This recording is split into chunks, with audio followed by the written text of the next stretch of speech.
Et on va d'abord poser une question toute simple qui concerne presque Marie Cœur de Roy. Est-ce qu'on peut investir dans une SCPI lorsqu'on est mineur? Est-ce que les parents peuvent le faire au nom de leur enfant? Alors oui, depuis quelques années, c'est enfin possible. On connaissait souvent les versements programmés en assurance vie ou l'ouverture du traditionnel livret A. Et ben, depuis quelques années, on peut décimaliser, on peut fractionner les SCPI et ça permet de pouvoir faire des versements programmés de 50, 100, 200 euros, enfin le montant que l'on souhaite, de manière programmée, de se constituer un capital immobilier avec une rente associée au fil de l'eau. Dès la naissance? C'est-à-dire que moi, par exemple, pour mes enfants, je peux, à la place de leur ouvrir un livret A, je peux... Tout à fait, Marie. Tu peux ouvrir un plan d'épargne immobilier de là où les SCPI de ton choix avec des versements dès 50 euros. Ah, c'est pas idiot. Et les personnes qui n'ont pas accès ou difficilement accès au crédit immobilier, je pense aux personnes en CDD, aux personnes aux intermittents par exemple, est-ce qu'eux peuvent investir dans les SCPI? C'est exactement la même chose. Ces personnes-là peuvent être frustrées de ne pas pouvoir accéder au crédit et finalement, on peut acquérir de la même façon au fil de l'eau, donc qu'on soit mineur, qu'on a les parents pour les enfants ou alors tout au long de sa vie. Donc c'est pas un problème, c'est plutôt une solution. Exactement, et ça permet aussi de continuer à démocratiser le placement des SCPI, quel que soit son budget. Alors, évidemment, on n'a pas les mêmes objectifs, d'investissement quand on a 30 ou 50 ans. Pour les personnes qui ont entre 30 et 50 ans, on va dire, quelle est la priorité? Constituer un bien immobilier, un patrimoine immobilier? Alors, c'est vrai qu'on a 30 et 50 ans, et justement, quand on démarre dans la vie active, on a généralement... Considérez qu'on démarre dans la vie active entre 30 et 50 ans? On fait des grosses caricatures aujourd'hui, mais c'est pour donner des repères. Mais on va dire, effectivement... Vous pouvez pas dire que Stéphane et moi, on est au même niveau, là, clairement. À la trentaine, on va dire, on commence à vouloir créer un patrimoine. Ouais. On a, la force qu'on a, c'est on a du temps devant soi, mais on n'a pas forcément envie de mobiliser de l'argent qu'on en ait ou qu'on n'en ait pas encore.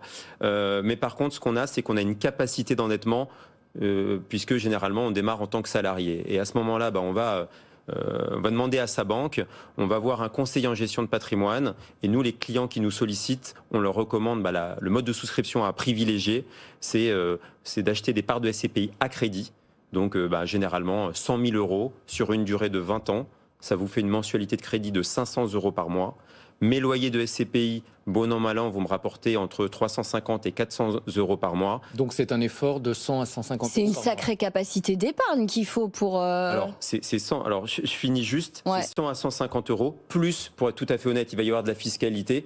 Tu en parlais tout à l'heure, et donc pour un budget de 250 à 300 euros par mois, tout compris, on peut acquérir un capital de 100 000 euros en SCPI qui procurera une rente dans le futur. Alors après, on va se dire, si on a un couple, c'est 150 euros chacun, ou on peut faire aussi, on peut démarrer avec 50 000 euros. Mais c'est vrai que le ticket moyen pour caricaturer, donner un petit peu une moyenne, c'est mais du coup on peut pas, on peut pas récupérer ces billes directement. C'est-à-dire qu'il y a quand même, alors je sais que c'est pas courant, et d'ailleurs je le dis assez souvent à l'antenne, qu'attention, quand on se lance dans un investissement locatif traditionnel où j'achète un bien physique, j'entends, rarement on a un remboursement à l'euro près entre ces mensualités de crédit et nos revenus locatifs. Pour autant, ça peut arriver. Là, ça veut dire que systématiquement, si moi je me lance dans une SCPI à crédit, mais mon rendement ne compensera pas mes mensualités de crédit? Non, c'est pour ça qu'on recommande de prendre la durée la plus longue possible pour correspondre le plus possible, et aussi parce que on a une source d'enrichissement qui est assez tarissable, qui est limitée, c'est cette capacité d'endettement. Donc pour l'éroder le moins, il faut prendre les durées les plus longues. Sinon, votre capacité d'endettement, si vous prenez un crédit à 7 ans, tout de suite, vous allez être au taquet. Ouais. Voilà. Donc on va résumer, 30-40 ans, on va dire plutôt, on cherche à se constituer un patrimoine. Oui. Et donc votre conseil, c'est de la pierre-papier, des SCPI à crédit. Si on a 50 ans, alors là, tout de suite, si on arrive plutôt en fin d'activité professionnelle, généralement, on a plus de moyens. C'est là où on gagne le mieux sa vie. Moi, j'ai des clients qui me disent, j'ai des liquidités qui sont placées sur des épargnes qui me rapportent pas grand-chose. Par contre, j'ai un horizon de retraite à 5 ou 10 ans. Et là, par contre, j'aurais besoin de revenus complémentaires. Alors, raison de retraite à 5 ans, quand on en a 50... Malheureusement, à part c'est à la pas ça. SNCF, Ouais. je vois pas trop où on peut avoir la retraite à 50 ans. Alors voilà, donc à 50 ans, on démarre pour ce qu'on appelle donc le mode de souscription qui est particulièrement adapté, c'est du démembrement temporaire. Donc imaginons, on a quelqu'un qui a 52 ans par exemple, il va faire un démembrement temporaire pendant 10 ans, il va accepter de ne pas toucher ses loyers, mais de toute façon il n'en aura pas spécialement besoin, et il n'a pas envie d'alourdir sa fiscalité dont on parlait tout à l'heure. Et en contrepartie, qu'est-ce qu'il va bénéficier? Il va bénéficier d'une remise sur le prix de part. Donc, au lieu d'acheter sa part à 1 000 euros, il va pouvoir l'acheter à 650 euros. Et donc, pour le même montant investi pour 100 000 euros, il va pouvoir acheter pour 150 000 euros de part de SCPI. Chacun a calibré en fonction de son budget, bien évidemment. Et donc, du coup, ça va avoir un double effet qui se coule à la fois sur le capital, puisqu'il va avoir un booster d'à peu près 5%. 100 000, on arrive tout de suite, il va acheter 150 000 euros de part de SCPI. Et au terme, il va avoir une rente, non pas sur 100 000, mais bien sur 150 000 euros, ce qui va lui permettre, s'il avait un rendement à 4%, au lieu de toucher 4 000, il va pouvoir toucher 6 000 euros. Et donc ça, c'est une solution qui est très appréciée de nos clients quand c'est bien. Et c'est un engagement sur combien d'années quand même là pour le coup ? C'est la durée de votre choix. Donc c'est de 5 à... En fait, de 3 à 20 ans, si on veut être tout à fait précis, mais généralement, les clients choisissent de 5 à 10 ans. L'idée, c'est quoi ? C'est de viser la retraite ?